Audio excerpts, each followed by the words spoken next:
Let's stay with that story. Indonesia is saying it does understand it will not be allowed to host any World Championship as long as it sticks to its position on Israeli athletes. The Minister of Youth and Sports in Jakarta saying that decision was also based on maintaining public order. The minister speaking in response to a statement by the International Olympic Committee, urging global sports federations not to host any events in Indonesia. Israeli athletes have been barred from competing at the ongoing World Artistic Gymnastics Championships in Jakarta. The ban has all but buried Indonesia's chances of landing the 2036 Summer Olympics. The IOC says talks will only resume if the government provides assurances that all athletes, regardless of their nationality, can compete in Indonesia. For more, CNA senior correspondent Saifulbahri Ismail joins us live from Jakarta.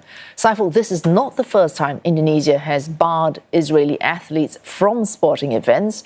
Of course, any move has a diplomatic imperative. But in terms of a sporting imperative, this kind of decision, what impact might that have on the development of sports in Indonesia? Well, Wei Su, the IOC's call for International Sports Federation to avoid hosting events in Indonesia is a serious setback, not just for sports, but for the country's reputation and economic ambitions. It sends a clear message. Indonesia is seen as an unreliable host, one that allows politics to overshadow sporting principles. Now, most federations will probably fall in line with the IOC's recommendation. Sure, they technically have the freedom and independence to decide, but few will want to risk their standing within the Olympic movement. And that could cost Indonesia more than just a few tournaments. Hosting international events often brings major benefits, funding for sports development, infrastructure projects, and technical support. Then losing that would be a major blow. The impact will also be felt by Indonesian athletes.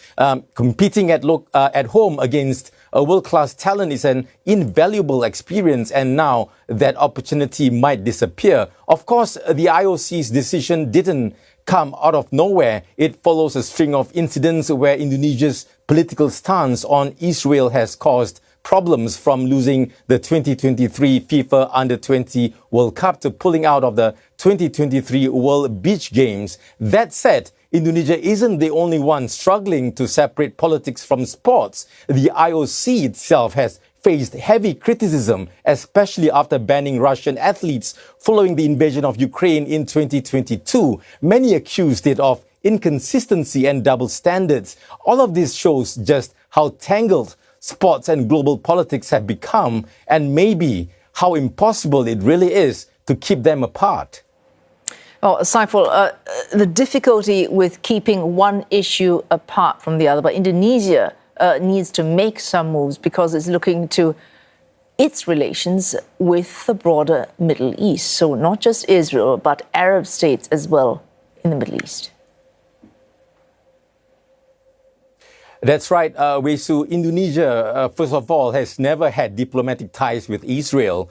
For decades, both the government and the public have stood firmly behind the cause of Palestinian independence. But at last month's UN General Assembly, President Prabowo Subianto gave perhaps the clearest signal yet that things might be shifting. He suggested Indonesia could recognize Israel, but only if Israel first acknowledges Palestinian statehood. Prabowo reiterated Indonesia's commitment to the two-state solution, saying, "We want a free Palestine, but we also must recognize, respect, and guarantee the safety and security of Israel." Now, analysts say this wasn't just a diplomatic gesture. It was a calculated strategic move. By adopting a more pragmatic tone, Prabowo could be trying to elevate Indonesia's global standing and advance key national interests, including the country's push to join the OECD. But back home, the response was anything but simple. For many Indonesians, the Palestinian struggle isn't just a foreign policy issue, it's an emotional one tied to religion, solidarity, and a shared sense of anti-colonial identity. So even the idea of recognizing Israel, however conditional, felt like a betrayal of both the Palestinian people and the wider Muslim world. Amid the growing backlash, the Foreign Affairs Ministry was quick to clarify Indonesia's position hasn't changed. Full Palestinian independence remains the key condition before any recognition of Israel. The move highlights how carefully the government must balance its international ambitions with a powerful domestic emotion surrounding the issue. Oh, thanks. That's CNA's Saifulbahri Ismail speaking to us there from Jakarta.